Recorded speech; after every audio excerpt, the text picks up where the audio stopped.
And if you've been feeling scattered lately, like your brain is constantly buzzing and your peace is just out of reach, I want you to know that you're not alone. I've been there too, waking up and immediately checking my phone, scrolling half awake, and just realizing I spent 30 minutes of my day consuming someone else's life before even checking in on my own. It's wild how our phones have become our connection and our escape. We pick them up to relax, but end up feeling more anxious, more behind, more distracted. So today, we're going to reset together. I'm going to walk you through 10 simple but powerful ways to reset your mind and spend less time on your phone, not from a place of guilt, but a place of peace. These are tips that have helped me come back to myself when I felt scattered, overstimulated, or just not like me. Before we start, I want to welcome you again to my channel. I am Elma Joy, a working professional, life coach, and content creator in San Diego, California. And whether you're tuning in on your morning walk, during your commute, or curled up at home, I'm so glad that you're here. All right, grab your tea, take a deep breath, and let's begin. Tip 1. Start your day without your phone. A while ago, I realized my mornings didn't feel like mine anymore. Before I even brushed my teeth, I was already reacting to messages, emails, and other people's moods. It was like I woke up and gave my peace away before I even had a chance to hold on to it. So I made a small change. I started keeping my phone in another room overnight. In the morning, I'd light a candle, stretch, and write in my journal before checking anything. That 20 minutes became my reset button. My thoughts felt clearer, my mornings calmer, and I wasn't rushing out of bed in a panic. You don't have to wake up at 5 a.m. or meditate for an hour.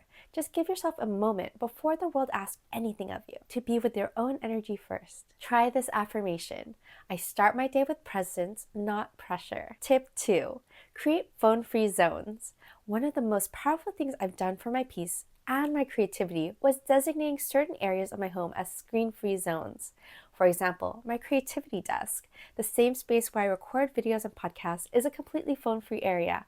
When I sit here, my phone stays on the other side of the room. It's a space where I dream, write, brainstorm, and create freely without distractions.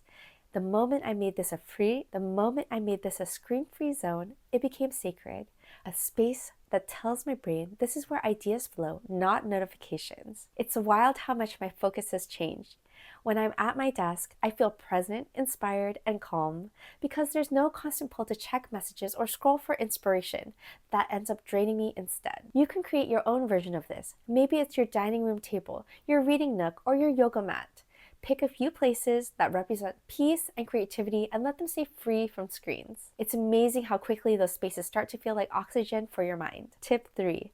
Go outside daily without your phone. There was a day I accidentally left my phone at home during a walk. At first, I panicked. Like, what if someone needs me? What if I miss something? But then something beautiful happened. I started noticing the world again. The way the wind moved through the trees, how the light hit the sidewalk, the rhythm of my own footsteps. It felt like I was meeting my own thoughts for the first time in a while. Now I make it a point to walk without my phone at least once a week. That silence, that's medicine for your mind. Tip 4. Replace scrolling with soothing. When I'm stressed or tired, my reflex is to scroll. It feels comforting until it's not. So I started asking myself, what am I really craving right now? Usually, it's not the phone, it's rest, comfort, inspiration. Now, when I feel that itch to scroll, I replace it with something soothing, making tea, lighting candles, stretching, or journaling a single sentence about how I feel. The point isn't to be perfect. It's to swap mindless comfort for meaningful calm. What's something that truly soothes you? Body, mind, and soul. Tip 5. Practice mindful transitions. When we reach for our phones most often in the in-between moments, waiting in line, before a meeting, right after work. Those moments are actually sacred. Tiny pauses where your brain can breathe. So instead of checking my phone in those gaps, I take 3 deep breaths and I notice one thing around me.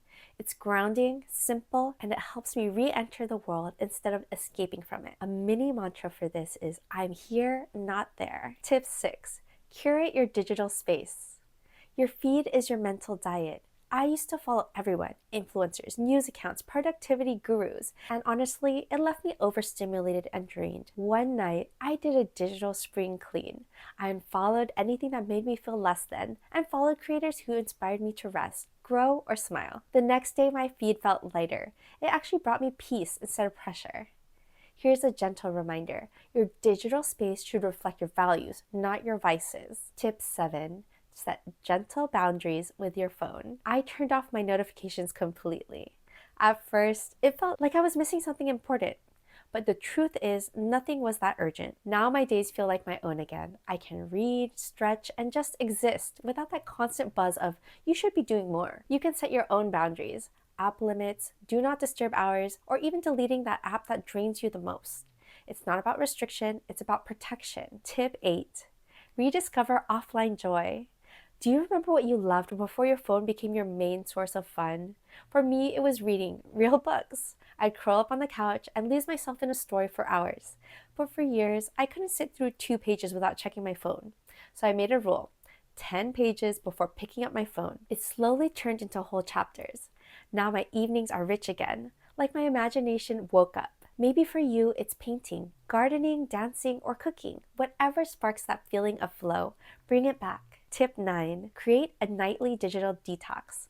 I call this my digital sunset. An hour before bed, my phone goes to sleep, and so do my notifications. Instead, I dim the lights, stretch, make tea, and write my 3 reflections in my journal: what went well, what I learned, and what I'm grateful for. This simple routine helps me fall asleep faster and wake up more refreshed, because my mind isn't buzzing with blue light or unfinished thoughts. Try this tonight. 1 hour without screens before bed. You'll wake up feeling like a new person. Tip 10. Remember your why. When you choose to unplug, remember, you're not disconnecting from the world. You're reconnecting with yourself. You're making space to feel, to think, to create, to love more deeply. When I started these habits, I realized I wasn't missing out online. I was missing out on my own life. The laughter with my husband, the quiet joy of a slow morning, that creative energy that flows when my mind isn't overstimulated. Every time I choose presence, I come home to myself a little more. And that's what this is really about. Choosing peace over noise. Choosing life over scrolling. Choosing you. All right, let's take a deep breath and recap your 10 ways to reset your mind and reconnect with real life. 1. Start your day without your phone. 2. Create phone-free zones. 3. Go outside daily without your phone. 4. Replace scrolling with soothing. 5. Practice mindful transitions. 6. Curate your digital space. 7. Set gentle boundaries. 8. Rediscover offline joy. 9. Create a nightly digital detox. And 10. Remember your why. You don't have to do all 10 at once. Start with just one, then another. Every time you choose presence, you take back your peace, one small, quiet, intentional moment at a time. Thanks for listening, friend. I hope this episode helps you breathe a little deeper, look up a little longer, and find peace in the beautiful, ordinary moments around you. Until next time, take care and remember, you are enough.